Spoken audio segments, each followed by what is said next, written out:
Ever feel like you're just always working on yourself but not getting anywhere? Like you read all these books and listen to podcasts and do workshops, all promising like a better you, but somehow you're still stuck. It's almost like the more self-help you consume, the less you actually do. Oh, yeah. That, my friend, is the dark side of self-improvement. It is. It is. So welcome to our deep dives into the toxic world of self-help content. Yeah. Today, we're going to explore the pitfalls of this massive multi-billion-dollar industry and how to avoid getting trapped in the cycle of consuming this content without any real progress.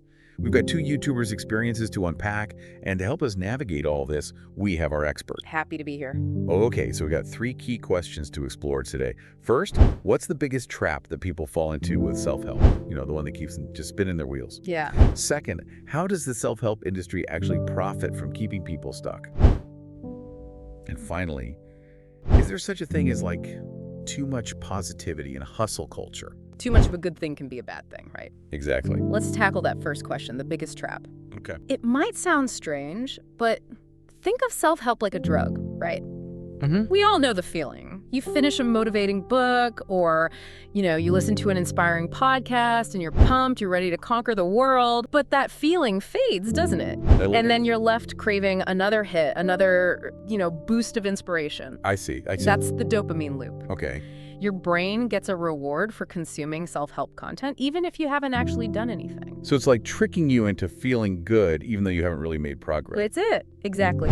And one YouTuber we looked at, Kenny Bender, he puts it perfectly. Kenny's a filmmaker, and he got caught in this trap when he was researching new camera gear. Oh, interesting. He spent months watching these reviews and just obsessing over the specs of these cameras, but he wasn't actually making any films. Wow, so he was stuck in the research phase, huh? Caught in that loop you mentioned. Exactly. He even called it mental masturbation. Yo. It feels good in the moment, but it doesn't actually lead to any real creation, any real output. Right. And this happens everywhere. You see it with people who just read endlessly about business but never actually start one. Oh, yeah, for sure. Or people who binge fitness videos instead of hitting the gym. They're consuming, not doing. Yeah, it's like they're afraid to actually start because they might fail, right? And then that would burst their little self-improvement bubble. That's a great point. It's so much easier to stay in this illusion of progress, just feeling like you're moving forward simply by taking in all this content, but real progress requires action. Yeah, absolutely. Even if it means, facing discomfort or the possibility of failure. Which leads us to that second question. How does the self-help industry profit from this? Yeah, it seems counterintuitive. Wouldn't they want people to succeed? So they recommend their products. Well, of course, success stories are great marketing, right? Sure. But the industry is also built on the idea that there's always something more you need, Oh, I see. Let's look at James Janney, another YouTuber we studied. Okay. He was deeply into self-help, reading, working out, the whole 9 yards.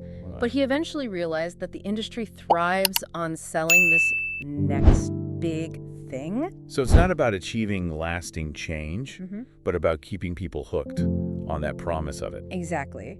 James described it as a constant cycle of needing the next book, the next course, the next seminar to feel like you're progressing. Yeah. And because the industry is always pumping out new products, there's a sense of urgency, like a fear of missing out. Right. That just keeps people buying and consuming.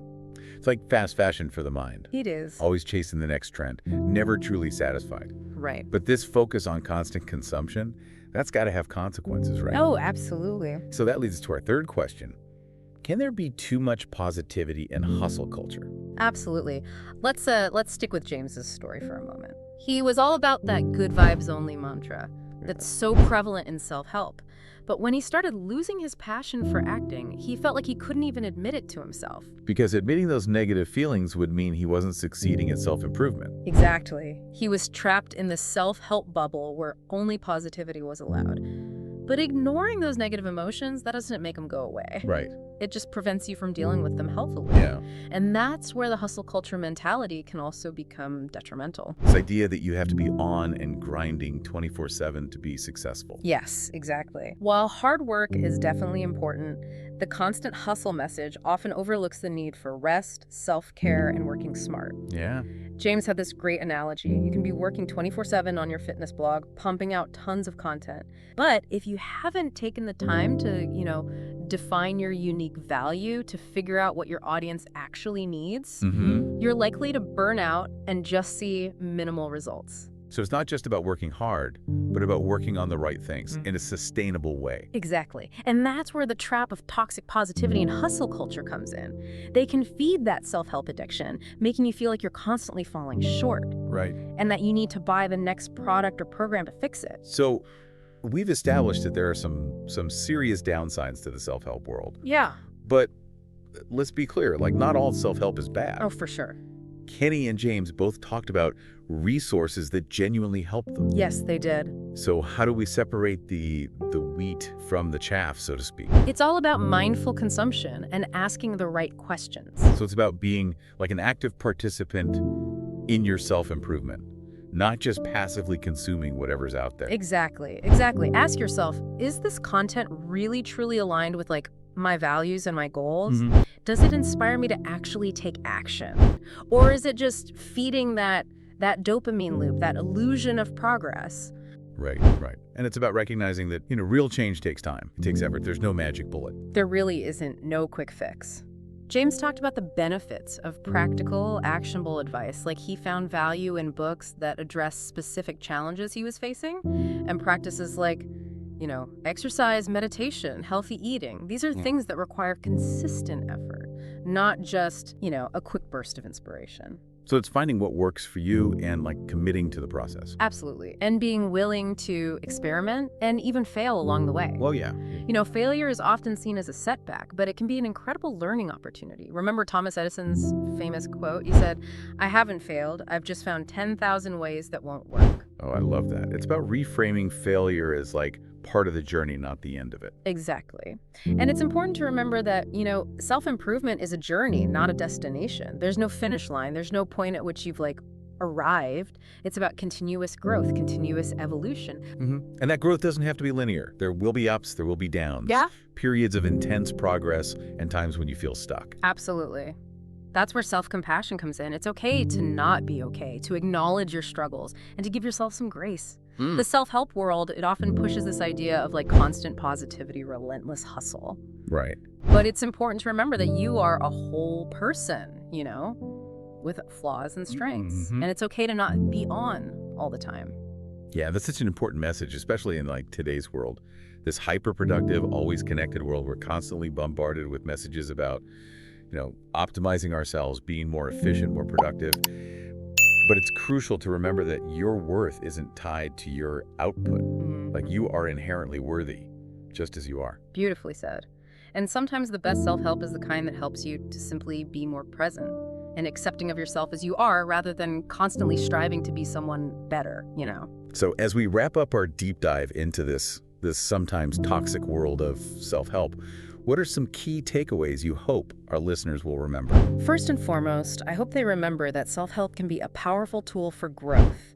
But it's just crucial to be aware of those potential pitfalls. Be mindful of that dopamine loop, that illusion of progress that comes from just constant consumption without action. And to be discerning about the sources that you choose. Yes. Ask yourself if that message, if it resonates with you, if it aligns with your values and your goals. Exactly. And remember that real change takes time, takes effort.